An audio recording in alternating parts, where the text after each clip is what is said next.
Жаркыраган жүз менен жакшы маанайда жалпы көрүүчүлөрүбүзгө саламдашкыбыз келип турат. Бүгүн да сиздер үчүн пайдалуу болгон, керектүү болгон өзгөчө темалардын алкагында сөз кылалы деп турган учурубуз баарыбызга белгилүү болгондой эле. Бүгүнкү күндө тактап айтканда биз жашап жаткан учурда мамилелердин татаалдыгы, стресстин ушунчалык көптүгү же болбосо кандайдыр бир себептер бул нерсеге муктаж кылып атат деп айтсак болот. Ал эми бүгүнкү биз козгой турган темабыз тактап айтканда эмне үчүн акылыбызды дагы даарылашыбыз керек деген теманын алкагында биз сөз кылабыз. Бул үчүн биздин студиябызга дагы атайын коногубуз келип калган, тааныштык өтө турган болсун.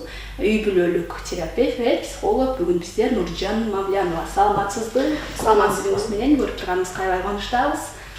Жакшы келип алдыңызбы? Саламатсыздарбы? Абдан жакшы келип алдым. Рахмат, чакырууңуздарга терең ыраазычылык билдирем. Өзүмдү тааныштыра кетсем, мени оңдоочу адисмин деп айтып коем дейм. Психотерапевтмин, ошондой эле психологмун. Психотерапевт дегенде мен когнитивно-поведенческий жана рационально-эмоционально-поведенческий илимий психология, психотерапия багытын алып барамын. Абдан сон. Анан биздин билишибизче көп жылдардан бери чет жакта жашап, ошол жакта билимиңизди өркүндөтүп, ишмердүүлүгүңүздү жүргүзүп келгениңиз, анан Кыргызстанга келгениңизге аз гана убакыт болду. Мекенге болгон сагынычыңыз тарап, кадимкидей жай турмушка түшүп калдыңызбы?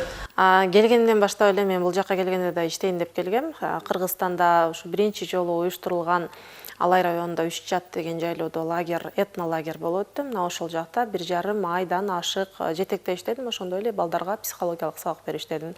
Келишимдин максаты эс алуу болбоду, иштөө болду. Ооба. Азыр жай турмушка дагы деле түшө элекпиз, анан ошондой. Абдан жакшы. Анан эң эле алгач ушул сиздин бул тармакка келип калууңуздун бир себептерине токтолгум келип турат да. Маегиңиздин башында эле сөз түрдө баамдасак, буга чейин сиз башка тармактарда иликтенип келгенсиз, билимиңиз дагы башка тармактарда болгон, анан кийин олтуруп, анан бул тармакта өзүңүздү сынап көрүп, анан эл менен иштешүүнү чечиптирсиз. Анан өзүңүздөн уккум келип турат. Эмне себеп болуп? Ошол жерде мен азыр аябай мындай конкреттүү моменттарды айтып беремин. Мен биринчи билимим мамлекеттик жана муниципалдык башкаруу факультети Кыргыз улуттук университетинде бюджетте окуганмын. Анан мектепте дагы аябай жакшы аяктап, 9-ду дагы, 11-ди дагы 5ке аяктап, мындай невротикалык характерим себеп болду деп айтсам болот. Бирок ошол невротикалык характердин жакшы жагы бар, жаман жагы бар да. Анан жаман жагы ошол аябай бир тырышып, жүрө берип, көп сыгыла берип туруп, анан кайсыл бир эмоционалдык күйүүгө, андан кийин депрессиялык акыбалга, андан кийин бир оор абалдарга кирип кетесиң. Меники так ошондой болду. 2016-дан 2018-ке чейин мен оор тревожно-депрессивное расстройство деген абалда жашап калдым. Биринчи ал нерсени билген жокмун. Себеби мен биринчи денем ооруп баштаган, жүрөк аябай катуу согуп эле баягы 5 мүнөттүк калтырап, титиреп, ысып, тердеп, муздап, кан басым көтөрүлүп, анан ар дайым эле жатып, алсыз болуп, башым ооруп дегендей. Кыскасы, врачтарга барсаң, Бишкек, Москва, Ош, Жалал Абад калган эмес, түрдүү врачтарга, клиникаларга, мамлекеттик эмес клиникаларга барсаң деле эч нерсе табылбайт, олуттуу. Бирок сен оорулуу адамдай эле жүрөсүң да, 80-90-дагы баягы өзүн өзү эптей албаган, оорулуу, араң баскан адамсың. Анан молдолорго барасың, бакшыларга барасың, жыйынтык чыкпайт. Анан ошо 2000 ага чейин эле ошо Москвадагы врачтар абдан көп жолу сунушташты. Сен психологко барышың керек, психотерапевтке деп. Менин ал учурда мен псих деген сөздүн өзү мен кайсыл бир деңгээлде жок, жайылган эмес. Ал учурда биринчи жолу мен псих болуп калдымбы, эмнеге эле булар мени психологко, психотерапевтке бар дешет деп мен аябай баш тарткам да. Анан 2018 жата берип, колумда 10 айлык кызым бар, тура албаймын, аны карай албаймын. Ар дайым кыжалачылык болгондо, эртеден кечке кыжалачылык болгондо баягы жеп салат да, ичтен жеп салат ал сезим. Анан көңүлсүздүк. Анан кайсыл бир оор депрессия учурунда суицидалдык ойлорго чейин келип баштайт. Анан ошол учурда мен ойлодум, мен сөзсүз барышым керек окшойт психолог, психотерапевтке деп. Анан уже кайрылып баштадым орустарга. Көбүнчө мен ошо илимий психотерапия, психология багыты, ушул когнитивно-поведенческий терапия аркылуу чыккан үчүн мен ушул багытты кийин тандап, уже экинчи билимимди негиздедим, аркаладым. Себеп дегенде Кыргызстанда бул адистер жок эсе азырга чейин деле азыр эми көбөйүп келип атат. Ушул депрессивдүү акыбал, эмоционалдык күйүү, ошо стресстин жыйынтыктары болсо тревожно-фобический расстройство деп коет, же невроздор деп коет. Ошондой болсо көбүнчө баягы таблетка менен, фармакотерапия менен дарылаганга Кыргызстанда көбүрөөк ошол нерсеге даяр да адистер. Анан бул жаман жакшы эмес. Оор болсо сөзсүз фармакотерапия колдонулат. Ал эми оор эмес, баягы адам сөз уга турган болсо, өзүнүн үстүнөн иштей ала турган болсо, анда психотерапия эле иштелет. Анан ошол себепти мен ушул жака келип, адамдарды ушул жардам берейин деген максат болду. Эң башкы максат. Себеби ал акыбалды билген адам, ал акыбалдан баягы эч бир душманыңа деле эч кимге каалабай каласың, андай акыбалдычы. Жок, андай акыбалдан чыгыш керек деп. Мисалы, колуң ооруза, бутуң ооруза, ал убактылуу нерсе, же болбосо аны билесиң, конкреттүү кайсыл жерде ооруп атат, кантип лечение кылыш керек деген. Ал эми жан дүйнөң мээң ооруса, сен баягы көп учурда билбей каласың. Ошол учурда эң башкысы адиске караш керек. Анан фармакотерапияны дагы көп колдонгону менен, фармакотерапия менен убактылуу эффект алып, жыйынтык алып, бирок ичиң менен иштебесең, невротикалык характериң болсо, ал характер баягы өтө бир талапчыл, жинденген, максималист, асан кайгы характер деп коелу кыргызча жалпак тил менен түшүндүргөндө. Анан ошондой болсо, ал адам фармакотерапиядан чыккан соң деле кайра ошол акалга кирип алат да. Ошондой. Ошон үчүн биз эң башкысы адам менен иштешүүнү үйрөнүшүбүз керек. Адамды жалпылап өзүнүн фундаменталдык көз карашын, дүйнөгө көз карашын, ички ишенимдерин бардыгын карап өзгөртүшкө аракет кылып жардам беришибиз керек. Эгер адам даяр болсо гана. Демек сиздин деле өзү бул тармакты аркалап жүргөнүңүзгө 10 жылдан ашуун убакыт, 10 жылга чукул убакыт болуп калыптыр деп айтсак болот, 20 баштап дейли, ага чейин мен 2 жыл өзүм үстүмөн көп иштедим десем болот. Жекече иштедиңиз, кийин гана бул көйгөй эл арасында ушунчалык көп экенин байкап, ошол эле сиздей болгон деп айталы, башкаларга дагы ушул жардам керек экен, андан соң анан башкаларга дагы жардам берүүнү чечтиңиз. Анан бул жаатта дагы атайын ушул билимдерди алып, бир тажрыйбаларды топтодуңуз болуш керек. Кимдерден билим алдыңыз, кандай билимдерди алдыңыз, ошол тууралуу да. Мен биринчи бүт элек билимдин негизинде эле экинчи билимди аркаладым, переквалификация кылдым. Андан кийин когнитивно-поведенческий терапевттин өзүнө 1 жылча окудум. Андан кийин рациональный, эмоциональный, поведенческий боюнча 6 айча окудум. Андан кийин ар 3 айда квалификацияны жогорулатууга барабыз. Андан кийин бул көз карандылыктар боюнча окуп баштадым. Себеби көз карандылыктар дагы аябай азыр кеңири жайылууда. Ошондой эле 2-3 жылдан бери жыл сайын Санкт-Петербург шаарында болуп келчү SCBT форум деп коет, когнитивно-поведенческий форум, научный форум, илимий форумга барып жатам. Ал жерге Америкадан келет, Турциядан келгенде дагы аябай күчтүү профессорлор келет, Малайзиядан келишет, Сербиядан быйыл, Египеттен келишти. Абдан көп өлкөлөрдөн эл аралык форум, научный форум болот. Ошол жердеги эле күчтүү ушул Иван Петрович Павлов негиздеген невроз клиникасы бар Санкт-Петербург шаарында. Мына ошол жерде иштетишкен, ошол Иван Петрович Павловтан тажрыйба алган чоң-чоң аксакал дейли, мындайча айтканда ошондой чоң адистер келип бизге сабактарды өтүшөт, тажрыйба менен бөлүшөт. Акыркы илимде ошо нейрофизиология, психология, психотерапия боюнча кандай жаңылыктар болуп атат, ошолор менен бөлүшөт. Мына ошол. Сон демек ар дайым барып билимиңизди тереңдетип, билимиңизди жаңылап турасыз деп айтсак болот. Ошол эмоциялык күйүп кетүү деп атабыз. Анан дагы паникалык атака деген да түшүнүк бар, Анан экөөнүн мындай окшоштугу же болбосо экөөнүн бири-биринен айырмачылыгы кандай? Эмоционалдык күйүп кетүү дегенде бул адам көп учур бир кайсыл бир стресстерге дуушар болот. Стресстин 2 түрү бар. Стресс, жакшы стресс, жаман стресс. Жаман стресс дегенде узак мөөнөттүү чечилбеген стресстер. Эч эле чечилбейт да. Мисалы, сиз хирургсуз, анан эртеден кечке иштейсиз, кечинде да сизди чакырып калат, бир иштөө мөөнөтүңүз нормалдуу эмес, нормалдуу эс ала албайсыз, анан бир күнү учур келет, күйүп кетишиңизге туура келет эмоционалдык жактан. Себеби өз учурунда эс алган үлгүрбөй жатат деген, өзүнүн запасын топтогон үлгүрбөй жатат деген сөз. Анан бул учурда эмоционалдык күйүү пайда болот, сиз жумушуңузга карата мындай кыжырданууңуз пайда болот, каалооңуз жоголот, жумуш дегенде уже жүрөгүңүз безилдеп калат.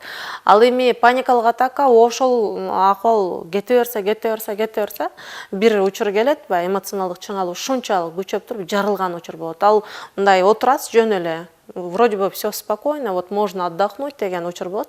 Бирок бир туруп эле каттуу мээңизден баягы чогулуп калган гормондор денеге выброс болушу мүмкүн. То есть эмоционалдык чыңалыш денеге берилет, денеден гормондор аябай күчтүү бөлүнөт. Ал учурда адреналин, норадреналин бир нече гормондор бөлүнөт да денеге. Анан жүрөк каттуу батырайт, адам түшүнбөйт, коркуу пайда болот, потому что гормондор бөлүнөт. Эмне эле болуп атам, почему так со мной происходит деп. Көп учурда пульска аябай көтөрүлөт, кан басым көтөрүлөт, баш айланат, өлүп калуу сезими болот. Аябай адамды калчылдатат, титиретет, как приступ сыяктуу болот. Анан адам албетте ойлойт, мен точно же инсульт же инфаркт болуп атам, же өлүп кала турган абал болот, срочно чакырбасам болбойт деп эле. Анан ошол паникалык атаканын биринчи бул бөлүгү. Эгер дагы ошол акылдан коркуп, ошол акыл менен иштешпей жүрсө, экинчи стадиясына кирет. Ошо кайра эле ошол нерсе кайталана берет. Кайсыл жерде барса деле ошол акыл кайталанышынан коркуп жашап калат. Анан панический расстройствого кирет да.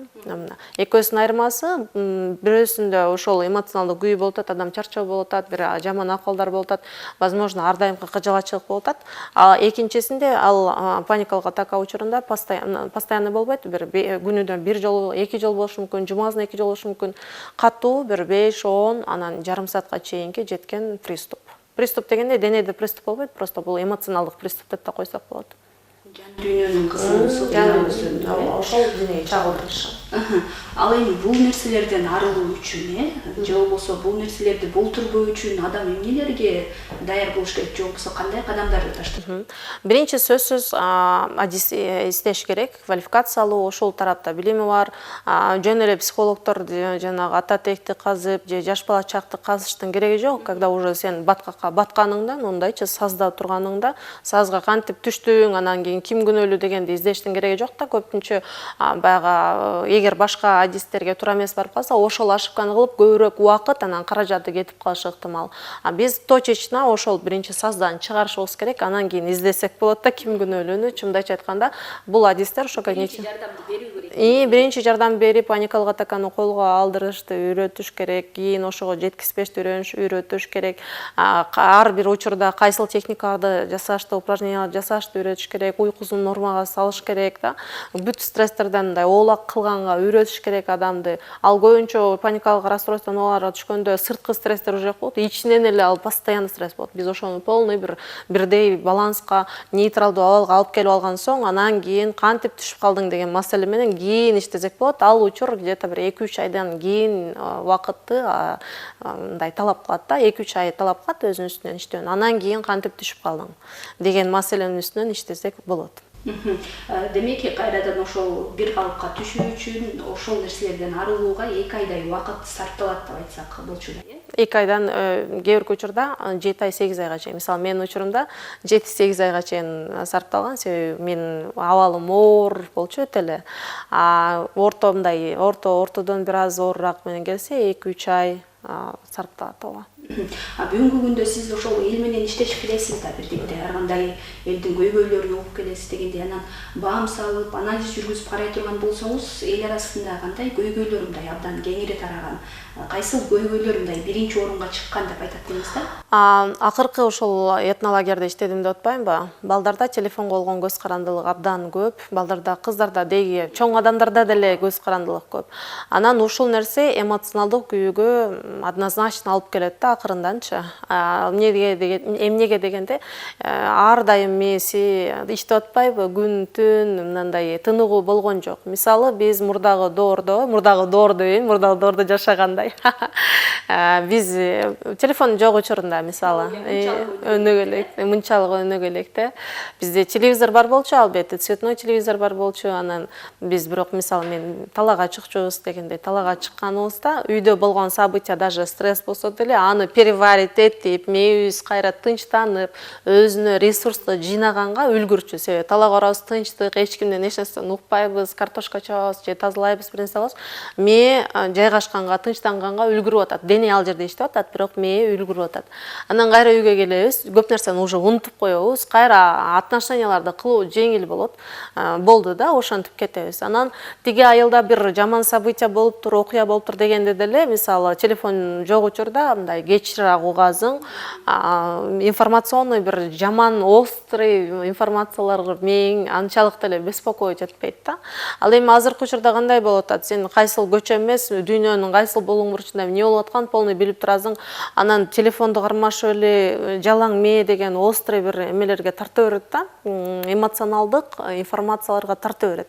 Анан ошону карагың келе берет, а бул жактан эмоцияң күйө берет, мээң чарчай берет, жашооң алып кетип аткан, же китеп окуйун десең, окууңа мээңе кирбейт.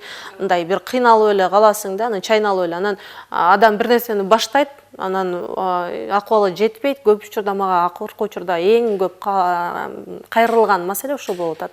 Бир нерсени баштайм, бирок аягына чыга албай эле, мындай духум жетпейт же бир ичимде энергия жетпейт, чарчап эле анан кийин койчу болбойт деп эле таштап коем. Анан кайра дагы кылыш керек деп баштайм, таштайм. Бунун себеби ошо эмоционалдык күйүп кетүү көбүнчө себеп болуп эсептелинет.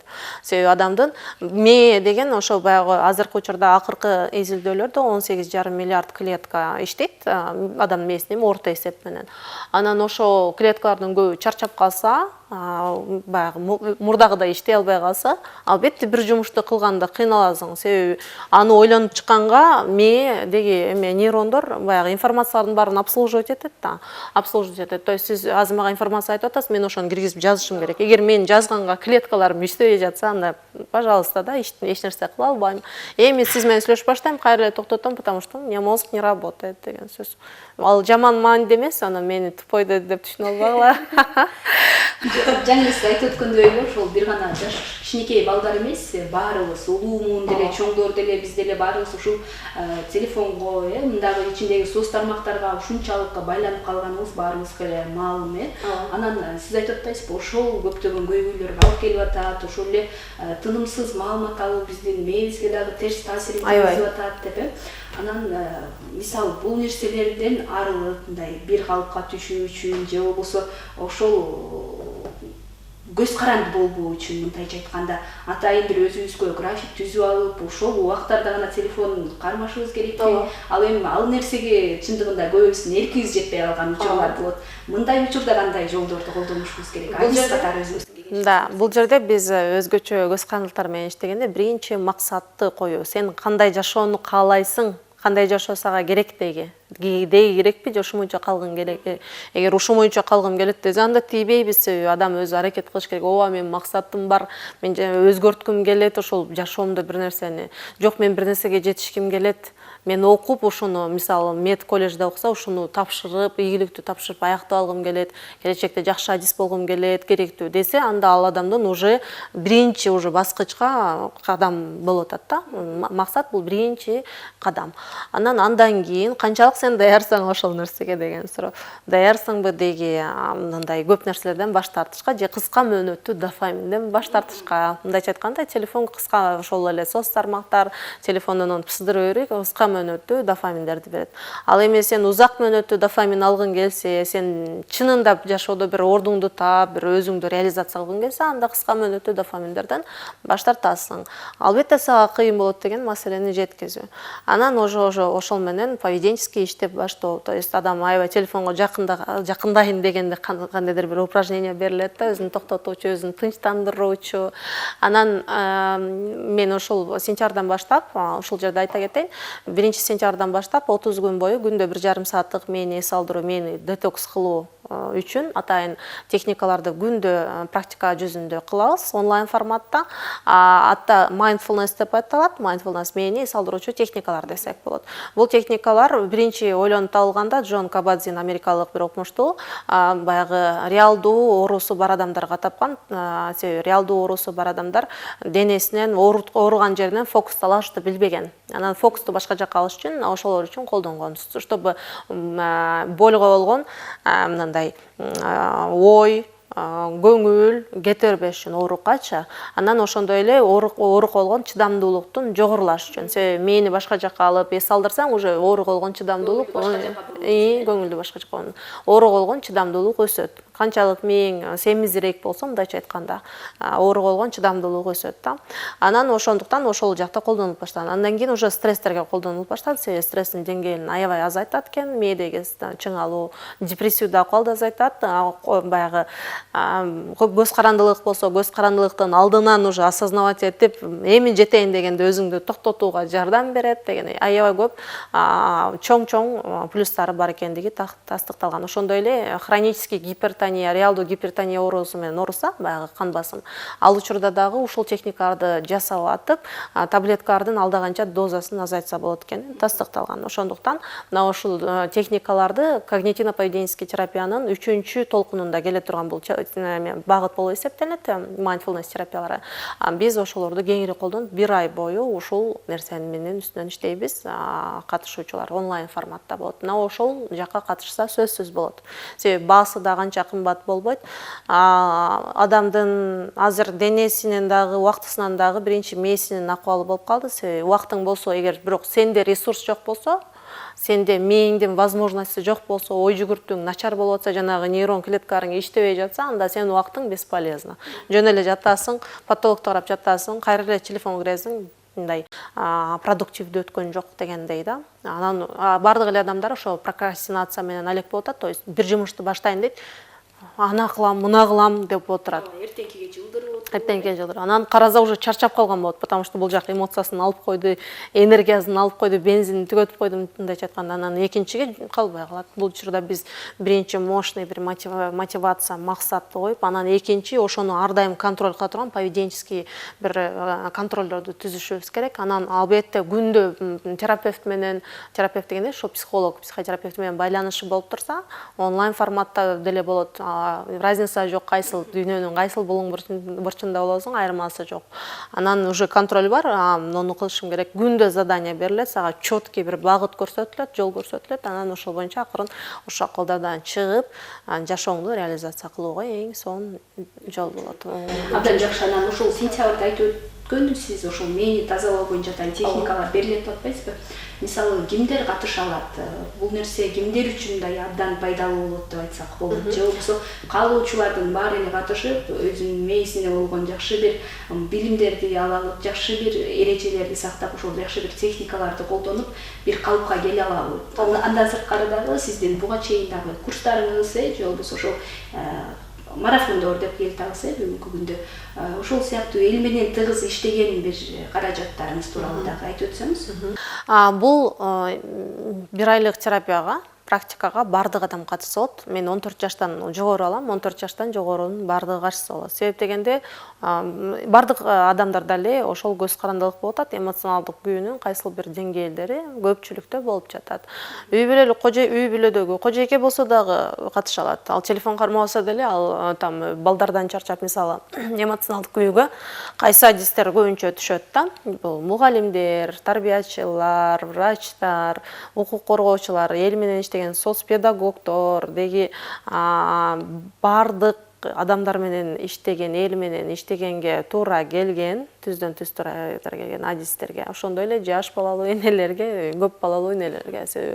Мисалы, элестетиңиз, 6 балаңыз бар, анан кечкери бул мама, я это хочу, мама, я то хочу, у меня так, у меня это деп кечкери адамдын мээсине түздөн түз таасир берет. Ал мындай сыртта эркектерге ой сен үйдө отурасың деши мүмкүн, ал эмоционалдык жактан күйүп кетип атат, себеби мээсине атака болуп атат деген сөз да. Эми атака дегенде туура түшүнүңүздөр, просто жаш балалуу энелер болсо, жаш бала бака чоңойгончо ал каалагандай атака жасашы мүмкүн. Аны контроль кыла албайбыз.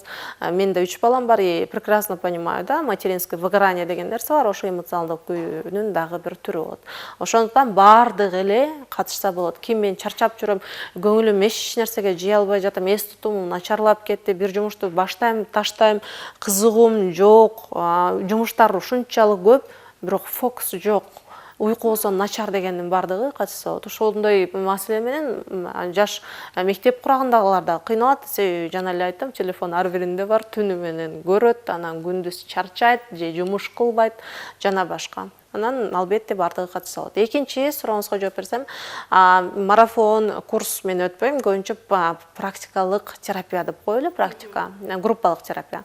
2 айлык группалык терапия өтөм, невроздор боюнча. Ал жерде паникалык атака, тревожно-фобические расстройства, генерализованное тревожное расстройство, ОКРлер боюнча 2 ай бою биз ошол 20-30, андан көп эмес, андан да кээде азыраак адам эле алып туруп 2 ай бою биз иштешебиз. Бирок ал азырынча башталбайт, кийинчерээк башталышы мүмкүн, биринчи бул нерсе менен иштеген соң.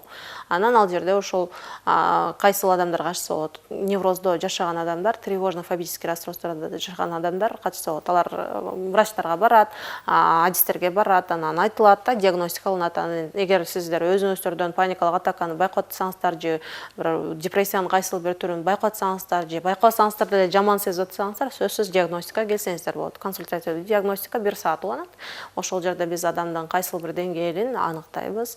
Аныктап, анан ошого карата рекомендация берилет. Эгер өтө оор абал боло турган болсо, биринчи психиатрга багыт беребиз. Фармакотерапия сунушталат өтө оор учурунда, депрессиянын өтө оор учурунда. Калган учурда биз мен жардам бере алам.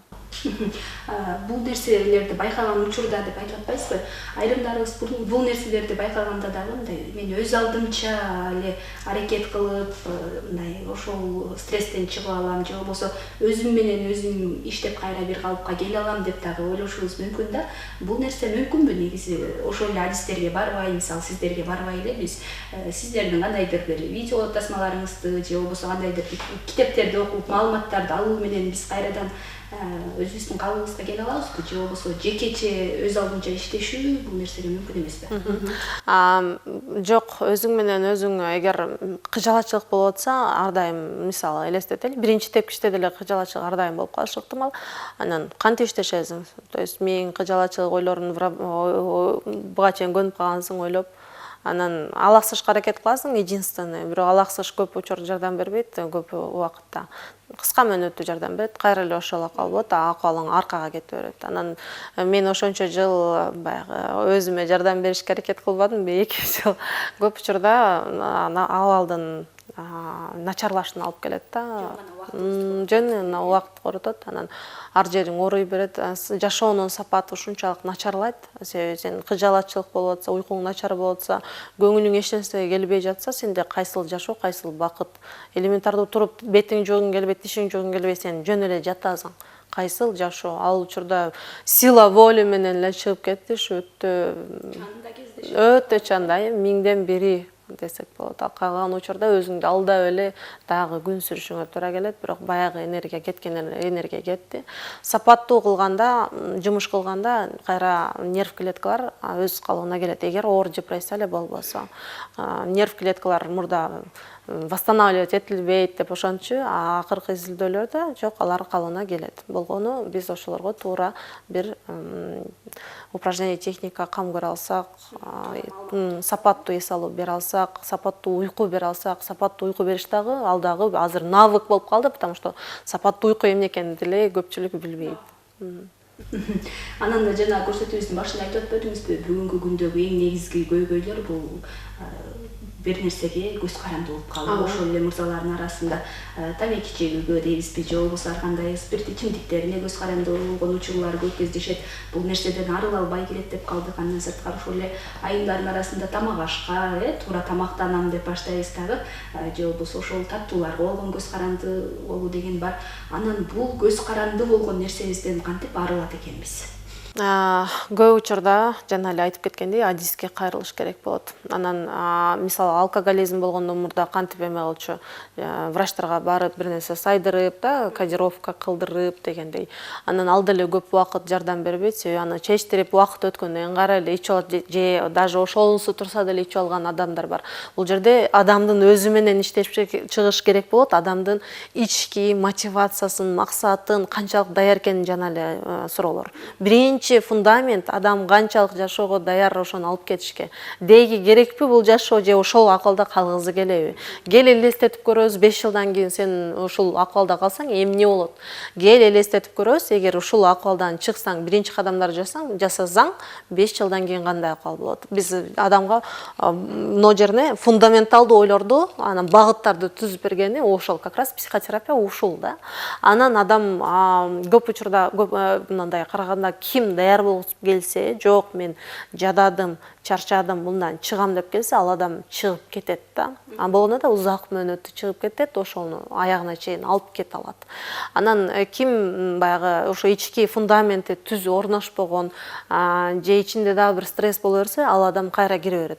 Эми көз карандылыктарда жөндөн-жөн пайда болбойт. Көбүнчө бул жашоодон бир бакыт ала албай, бакыт дегенде башкалар бербейт, ал өзү дагы бир аракет кылыш керек бир бакытка. Анан дофаминдин жетишсиздигинен анан компенсаторный стратегия деп ошону колдонот. Мындайча айтканда, мисалы, жашоосунда, үй бүлөсүндө көйгөй, жумушунда көйгөй, аякта көйгөй, же көйгөй болбосо деле адам көйгөйдү элестетет, считать этет, эсептейт да, ушул кичине урушту чоң көйгөйдү эсептейт. Жумушунда уволить этип салды, кетирип салды эле жумуштан, анан ошону катастрофа деп элестетет. На самом деле катастрофа эмес, анда 1000 вариант бар эле чыкканга, ошол башка жумуш алып кеткенге. Ал болсо катастрофа деп элестетти, барып ичип алды. Анан ошондой маселелер, майда барат маселелер боло берди. Ал болсо ошону чоң деп элестете берди, иче берди. Анан акырында кантип көз карандылыкка киргенин билбей калды. Себеби көбүнчө алкоголду ичкенде же тамеки деле чеккенде өзүнүн нервин успокоить этиш үчүн, бир аз болсо дагы унутуш үчүн ичип баштайт да. Андан кийин уже көз карандылык пайда болот. Себеби жашоодо көйгөй бүтпөйт. Адамда болсо баягы мурдагыдай алкоголго таасир жок, дене уже көнүп калган, 100 граммга, 200 граммга жөн эле көнүп калган, мурдагыдай успокоение болбойт. Анан кой көбөйтөйүнчү, там 500 грамм чейин дагы көбөйтөйүн деп атып эле, анан пожалуйста, алкоголизм акырындан. Ал эми наркозависимость ошол эле, бир кайфтарды алып көрөйүнчү, жашоодо бир жетишпейт да, бир нерсе жетишпейт. Же жетишкен нерсеге дагы адам ошону сезе албайт, шүгүр кыла албайт, каниет кылбайт. Бул жерде дагы психотерапия, сен канчалык каниет кыласың? Там кусок хлеба берсе деле каниет кылган адамдар бар, анан бүт нерселер каниет кылбаган адамдар бар. Биз ошол варианттарды карап чыгышыбыз керек. Бүгүнкү күндөгү дагы биздин негизги көйгөйлөрүбүздүн бири ушул мындай каниет кылып шүгүрчүлүк келтирбегенибизден келип чыгып атат. Окшойт, жана сиз айтып өткөндөй эле кичинекей көйгөй болсо дагы аны чоң нерсеге айландырып алганыбызда, дагы бир ушул майда барат нерселерди бир чоң көрүп алганыбызда дагы көп көйгөйлөр жатат. Тескерисинче ошол кичинекей бир бакытты мындай сезе билгенибизде, кичинекей кубаныч менен сүйүнө билгенибизде жатат экен чыныгы бактылуулук. Анан ошол эле бакыт гормону бүгүнкү күндө көбүнө жетишпейт деп айтып атпайсызбы? Анан өзүңүз айтып өтсөңүз, ошол мындай бакыт гормонун кайдан таба алат экенбиз, же болбосо эмнелерден таба алат экенбиз, адамдын заты кайдан издеш керек аны? Дофамин, серотонин, эндорфин, окситоцин деген бир нече бакыт гормондору бар. Биз аларды кайсыл бир учурларда алабыз. Биз ойлойбуз, чоң бир жетишкендикке жетишсек, анан кийин аябай сүйүнөм депчи. Жок, анан жетишкенди карасаң сүйүнбөй элесиң. Потому что мээңде ошончо аз эле вработать этилет. Эми ошончого жетишпей деле кичинекейге жетишсең деле сен шүгүр кыласаң, ошо экөөсү бирдей эле вработать этилет да. То есть миллионер миллион тапкан акчасы бир күндө тапса, ал эми бир колунда жок адам курсагы жакшы тойсо, сонун тамак жесе, экөөсүнүн мээсинде бирдей эле бакыт гормону вработать этилет да. Ал мындай чоң нерселерден көз каранды эмес. Биз эгер ар дайым ошо бактылуулуктун балансын сактап турабыз десек, анда кичинекей нерселерге шүгүр кылып, каниет кылышты үйрөнүш керек. Довольствуйся малым дегендейчи. Анан кийин уже эме болуп баштайт да. Биз болсо жанагындай телефонду кармап эле тыга берсек бакыт гормондорун наоборот азайып кетиши мүмкүн, потому что постоянно ошону стимуляция кылып атпайсыңбы? Стимуляция кылып эле чыгарышка аракет кылып атасың, стимуляция кылып эле чыгарышка аракет кылып атасың, азайып кетип атат. Биз ошону убакыт, то есть бир чыктыбы, кичине эс алып алып, ушуга шүгүр кылып, бүгүн күнүм жакшы өттү, Кудайга шүгүр. Эми бул жерде диний тармагын деле алып карап эме кылсаңар, диний жагын деле алып карасаңар болот да, пожалуйста. Ал жакта шүгүрчүлүктү аябай жакшы түшүндүрүп берет. Бирок шүгүрчүлүктү чыныгы жүрөгүңөн чыгарышың керек. Мындай ооз эки галочка үчүн эле айтпайсың. Чын ниет деген, ниет деген. Мисалы бүгүн келип атат элем, ушундай бир жакшы иш болду, мага тиги адам күлүп карады, мага жакшы мамиле кылды. Ошолорду сен канчалык баамдай аласың, фокусуң канчалык жакшы. деген сөз да. Анан жок, эч нерсени мен замечать этпейм, мына ушул цель ошого жеткенде гана мен бактылуу болом десең, анан мына жердеги бакыттарды сен байкабай кетип атасың деген сөз. Анан айта кетейин да, то есть дофамин качан вырабатывать этилет, когда биз кичинекей максаттарды коюп ошого жетүү деле. Максат койдуңбу, ошого кадам кылып таштап атасыңбы, өзү акырын вырабатывать этилип баштайт да. Анан жетейин дегенде уже көбүрөөк вырабатывать этилет. Мисалы үйлөрүң чачык турган, анан кийин эртең менен турдуң да азыр суу жийип чыгам, анан идиш жуам деп мындай жазып койдуң, максат койдуң, анан эгер сен телефондо отура берсең ана мына деп тоже вырабатывать этилбейт. Мээң сайып турат, сен кылган жоксуң кана депчи. Дофамин вырабатывать этиш үчүн сен жасап башташың керек. Аны үйдө жийип баштаганда өзүнчө эле дагы бир энергиялар пайда болуп, бул жерин жийиш керек экен, бул жерин карап чыгыш керек деп эле баянтып каласың. Карасаң, аябай бир кирип кеткен болосуң. Бул ошол дофаминдин уже вырабатывать этип атканын кабар берет. Ал эми серотонин көбүнчө күндөн жана ошондой эле мамилелерден. То есть серотонин түнү мелатонин вырабатывать этилет адам уйкуда, күндүз серотонин. Ал эми ошо серотонин жана адамдык мамилелерде, мисалы дос күтөсүң, жар күтөсүң, анан үй бүлө күтөсүң, коомдо сенин ордуң бар, досторуң сени кабыл алат, ушулардын бардыгы байланышы, эгер ошол байланыштар сапаттуу болсо, жакшы болсо, ал сага серотонин берет. Окситоцин ошол эле ошол үй бүлөң, балдарың кучактап, жыттап, көбүнчө прикосновение да пайда боло турган нерсе. Эндорфин кыймылда, то есть кыймылы жок отуруп атпайбы, современный адамда кыймылыбыз аз болуп атат. Кыймыл болсо эндорфин пайда болот. Кыймыл дегенде жарым саат бийлесең деле уже өзүңдүн настроенияң стабилдүүрөөк болуп калганын байкайсың. Эгер ошол нерсе ар дайым болсо, ошон үчүн спорт болгон көз карандылык, жакшы эле көз карандылыктардан изнуряющий спорт эмес, кадимки дени сак спорт дейли, денеге жардам бере турган, өзүңө жардам бере турган спорт болсо жакшы. То есть биз ошол нерселердин бир нече алсак, ошол эле йога, кайсыл бир стретчинг, дене көнүгүүлөрү. Ошол нерсени именно залга барып деле кылыш зарыл эмес, там үйдө отуруп деле кылсаң болот, эшикке чыгып деле кылсаң болот, багыңда деле айланып басып чуркасаң болот, эч ким сага жолтоо болбойт. Мына ошол гормондор ошентип вырабатывать этилет. Абдан сонун маалыматтарды бердиңиз. Анан дагы соңку суроолордон болсун, бүгүнкү күндө ошол айтып атпайлыбы, телефонго байланып атабыз, анда соц тармактарга байланып атабыз, кыска видеолорго ушунчалык муктаждык көп болду, ошол нерсени барактап отурабыз дегендей. Анан мисалы башкалардын жашоосуна өзүбүздүкүн салыштырганда мындай көп көйгөйлөргө алып келип атат окшойт. Мисалы ошол эле соц тармактагы бактылуу бир үй бүлөнүн бир сүрөтүн көрөбүз, же болбосо эс алып жүргөндөрдү көрөбүз, баары бактылуу сыяктуу, бир гана биз мындай ошол нерсе жетпей аткандай, биз гана ошол кыйынчылыкта жашап аткандай учурлар көп кездешти эмеспи? Ошондон өзүбүзгө болгон нааразычылык, өзүбүздүн жашообузга болгон нааразычылыктар келип чыгат экен да, башкалар эле баары бактылуу, кыйынчылыктын баары менде гана деген түшүнүк. Анан да бул нерселерге кандай дейсиз? Ооба, бул эң туура маселени айттыңыз. Соц тармактарга киргенде дагы ошол действительно салыштыруу бизде мээбизде деги когнитивдик искажение бар, бурмалуу болезненный сравнение деген. Мисалы мектепте ал кичинекейден эле башталат да, анан бирок аны акырын үйрөтсөң болот салыштырбаганга. Тигинин кызы анан мондай жакшы, ийгиликтүү, сонун жумуштарды кылат, элдин кызы деген сөздөр дейли да. Анан барган сайын могу жериңе орношот дагы, анан телефондо карасаң элдин кызы Мальдивада жүрөт, элдин кызы тиги жакта жүрөт, анан ичиңде эле бир көрө албастык. Бул жерде сезимдер менен иштеш керек болот, көрө албастык сезим. Акыркы проблема адам өзүнүн кабыл албагандыгында болуп атат, өзүнүн жашоосун кабыл албагандыгында болуп атат. Анан ал жерде дагы психотерапия өтүп, аябай бир фундаменталдуу анын ички жан дүйнөсү менен иштешип, өзүнүн жашоосун кабыл алууга, өзүн кабыл алууга, өзүнүн келбетин кабыл алууга, жанындагы адамдардын кабыл алууга үйрөнүш керек болот. Жана эле айттым, довольствуйся малым. Сен эгер ошол турган жериңде көп нерсеге шүгүр кылып, жакшы нерсени байкай алсаң, сен бактылуу адам болосуң. Мальдивга барып деле сен эч нерсени байкабай албасаң, анда сен бактысыз эле боло бересиң. Ал жерге барып деле бир нерсени ойлонуп, кыжаалат болуп ошентип берсең, анда сенден көз каранды да. То есть адамдын бактылуу болушу, болбошу көз каранды. Албетте определенный условиялар бар. Албетте сени пистолет менен бирөө атам деп турбаса, жашооңо бир коркунучтуу болбаса, мындай жөнөкөй эле чөйрөдө сен деле бактылуу боло аласың, толук кандуу эле. болгону ошол майдабырак нерседен гана бакытты көрө анан салыштырууну токтотуу керек. Себеби 24 саат бою ал адамды сен жашоосун билбейсиң. Мальдивага барса ал ошончо мээнет кылып атат. Анан бирок ошону сезип алатабы дегенге дагы кайрылыш керек. Ал эми сен Мальдивага баргың келсе, мен дагы кантип барсам болот, аябай суктануу менен, сонун бул жакта жүрүптүр, мен дагы кантип барсам болот деген суроонун үстүнөн иштеген жакшы да. Ал жаман, анан ага элеби дегенден көрө, мен кантип барсам болот, мен дагы кантип аракет кылсам, жол жолорун издеп. Биздин эң ошо көрө албастыкта ошибка ошол да, ушул жаман, ушул эле жакшы боло берет, эмнеге ушуга эле, жашоом эмнеге несправедливый деген сыяктуу бир требованияларды коебуз да ички.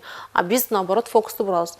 Мен кантип кылсам болот, сонун, молодец, жетишиптир. А мен кантип кылсам болот, мен деле жетишким келип атат да, каалоом. Хорошо, мен жашоого нааразы болоюн, ага нааразы болоюн, аны жаман көрөйүн, жетишип каламбы? Жок, жетишпейсиң. Анда, пожалуйста, встань и делай что-нибудь, да? Вот ошол. Сонун ошол эле мисалы бирөөлөр көзүбүздү салыштыруу биздин каныбызга сиңип калган нерсе сыяктуу да. Себептен бала кезибизден тарбия болгон учурда эле элдин кыздарын, элдин балдарын деген салыштыруу менен чоңоюп калган учурлар да көпчүлүгүбүздүн арасында кездешет. Демек, ал нерсе менен мындай аң сезимдүү түрдө көбүрөөк иштешибиз керек, Балдарыбызга андай бербешибиз керек. Менде 3 балам бар.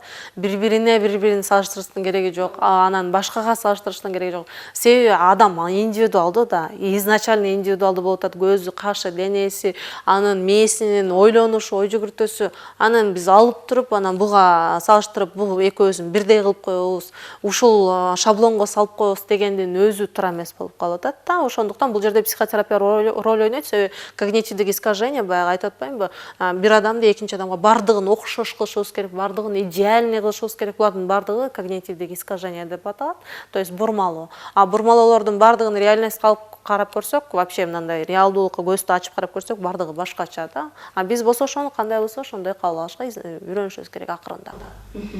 Сонун биздин убактыбыз кыскарып баратат.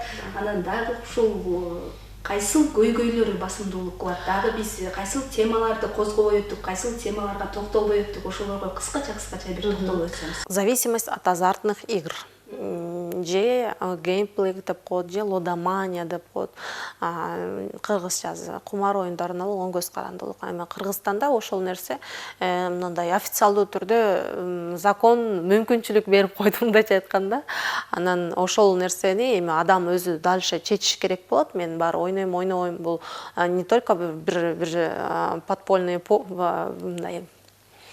поле болгон жок да, бир мындай жабык жерде кинолордон көрүп калчубуз го, кайсыл бир жерге барып, заведенияларга барып, анан ойноп дегендей. Азыр болсо ошо онлайн форматта эле ойношуп атпайбы? Онлайн форматта эле. Мен дагы 2 ай бою лагерде иштегенимде жаш балдарда деле ошондой көз карандылыктар бар экенин аныктадык. Ошондуктан онлайн форматта кайсыл бир сайттарга кирет, анан онлайн эле акчаны коет, мындайча айтканда банковский система менен эле, онлайн банкинг менен. Анан кантип көз карандуу болгонун билбей калат. Эң башкысы максаты биринчи акча табыш керек болот, бирок акча таппайт. Ал жерден баягы биринчи акча кичине табышы мүмкүн, анан кайра дофаминге зависим болот. Ал жерде дагы зависимость аябай күчтүү. Себеби выигрыш болгондо мощный эмеде выброс дофамина жана башка гормондор болот. Бакыт гормондору. Анан ошол сезимди алыш үчүн эле анан дагы кайра дагы кире берет, дагы кое берет. Акырында эч нерсе көрүнбөй калат.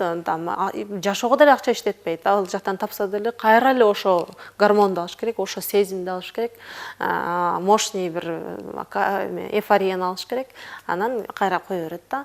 Анан жыйынтыгы кандай болуп атат? Минуска кетип атат. Себеби карыздан карызга кирет, кредиттен кредитке кирет да. Бир кредит жабыш үчүн экинчиге кирет, үчүнчүгө кирет. Анан ошентип атып, аябай карыздар көбөйүп кеткен реалдык жашоодо. Өзү болсо реализация болбогон. Анан акырын уурулук адаттары да башталышы мүмкүн, потому что алып иштетип турайынчы, анан кайра коюп коем депчи жакындарыныкын. Анан да терс адаттар. Анан ал нерсе дагы ухудшение кылат. Акыркы этаптарда ошо бир киши менен сүйлөшкөнүмдө, мен үйдөн бардыгы менден баш тартты, анан бир жерде жашап калдым дейт. Анан жашап калганымда ошол жерде бир адамдын акчасы көп экенин көрүп калдым дейт. Анан мен болсо менде даже ой пайда болду дейт, каалоо пайда болду, ушуну өлтүрүп туруп акчасын алып койсом депчи. Анан ошондо токтодум дейт. Мен ушул боюнча кетсем, же бирөөгө катуу зыян алып келем, өзүмдүн жашоомду талкалайм. же болбосо экинчи депрессия аябай катуу күчөйт, потому что выигрыш болбой калганда аябай эмоционал нондой турган эмоция бул жака түшөт да. Анан түшөт, акырындан ошо качели көбөйүп, анан кийин депрессия күчөйт. Ал учурда суицидалдык ишке барышы мүмкүн, суицидке. Анан үчүнчүсү жана эле айттым, түрмө. То есть бирөөлөргө бир нерсе кылып, уурдап, коркутуп, ал бул кылып, кыскасы зыянын алып келип, кылмыш кылып, түрмөгө түшүшү мүмкүн. Мындайча айтканда, жол аз эле калат да ал учурдачы. Жашооң такыр калып кетет, үй бүлөң деген такыр калып кетет. Ошондуктан демек анын жыйынтыгы эч бир жакшы нерсе болбой атат. Анан динде дагы айтылат экен, эгер сен ушундай бир кумар оюндарына бир нерселерге аз кырылсаң, сенден жашоонун реалдуулук жашоодо, кадимки жашоодо болгон бакыттардын бардыгын алып коем деген сөз бар экен да. Мен кийин ошону изучать этип чыкканда окудум. Анан көрсө баягы чоң эле ошол жакта мощный всплеск көрө туруп, майда вообще алардын роль ойной алат экен дагы. Мындайча айтканда, алып коем деген өзүң эле жаларды талкалап коесуң деген сөз экен. Көзгө көрүнбөй калат. Мына ошондуктан анын жыйынтыгы жаман. Эң биринчи ошо токтоло турган нерселер ушулар болду. Анан деги жана эле айтып кеткендей, убактыңар бар болсо деле, денеңер сак болсо деле, мээңер сак болбосо, дене да сак болбойт, убакыт дагы бир текке эле кетет. Андыктан жан дүйнө менен иштеше турган убакыт келди. Дагы бир мындай акыркы фактылар менен айта кетейин. Америка Кошмо Штаттарында, Европа өлкөлөрүндө, деги өнүккөн өлкөлөрдүн бардыгында азыр чоң компанияларда мисалы сөзсүз адамдын жан дүйнөсүнө көңүл бөлөт. Эгер тынчсызданып, бир депрессияда калып болсо, аны ошо компания өзүнүн счетунан ошол өзгөчө когнитивно-поведенческий терапевттерге, психологторго жөнөтөт экен. Ушул адамды карап бергиле деп, ал адамга да айтат экен, бизге жан дүйнөң тынч болбосо, фокусуң жакшы болбосо, бизге керек эмесиң. Себеп дегенде продуктивдүүлүк албетте түздөн түз таасирин берет. Ошол эле чоң ошол кайсы Шнайдер деген компанияда, мисалы Сбербанкта, Москвадагы Сбербанктарда сөзсүз адамдардын ички жан дүйнөсүнө, адистердин, ошол жерде иштеп аткан кызматкерлердин жан дүйнөсүнө көңүл бөлөт. Анан кой жана айтышат да, Американын Западты сен эме кылба, пример кылба депчи. Бул жерде пример кылганда биз өнүгүү жагынан пример кылыш керек. Адамдар жакшы жактарын, адамдар канчалык баланста жашап атат, сүйлөсөң канчалык бир ою курч кеңири айтып бере алат, ошол жагына көңүл бөлүшүбүз керек да. Анан адистүүлүгү канчалык өнүккөн, эмне үчүн жакшы жагын албайбыз анда деген суроого токтолушубуз керек. Абдан сонун бүгүнкү эфирибизде сонун маалыматтар менен бөлүштүңүз. Бир гана көрүүчүлөр үчүн эмес, биз үчүн дагы бир жакшы маалыматтарга ээ болдук, жаңы ачылыштарга ээ болдук деп айтсак болот. Убактыңызды бөлүп келип ушул жакшы маалыматтар менен жалпы элди кабардар кылсам экен деген изги тилек, жакшы ой менен келип калганыңыз үчүн дагы ыраазычылык билдирели. Жалаң гана ушул элдин кызматында дейт эмес да, элдин кызматында жүрөрүңүз, элге ушундай жакшы энергияңызды тартуулап, өзүңүздүн билимиңиз менен бөлүшүп, ошол чырак кармап эл алдында баскандайды айтылып келет. Ошол өзүңүздүн чырагыңызды көтөрө алып эле элди жакшы жака үгүттөп, жакшы жака үндөп, эл кызматында боло бериңиз. Сизге дагы ден соолук каалайбыз, ийгилик каалайбыз, бар болуңуз дейт. Рахмат. Урматтуу телекөрүүчүлөр, мына өзүңүздөр көрүп күбө болгондой эле өзгөчө темалардын алкагында сөз кылдык. Эгер ден соолугубузду карайбыз десек, анда мээбизге жана жүрөгүбүзгө дагы көңүл буруп койгонубуз туура болот экен. Бүгүнкү маегибиз дагы дал ушул нерсеге багытталды деп айтсак болот. Ал эми бүгүнкү коногубуз дагы жан дүйнөбүздүн, жүрөгүбүздүн өзгөчө дарыгери, dabагери Нуржан Мавлянова болду. Терең ыраазычылык билдирели дагы. Биз сапарыбызды же болбосо көрсөтүүбүздү жыйынтыктайлы. Сиздердин кызматыңыздарда Нурзада тына алыңыз.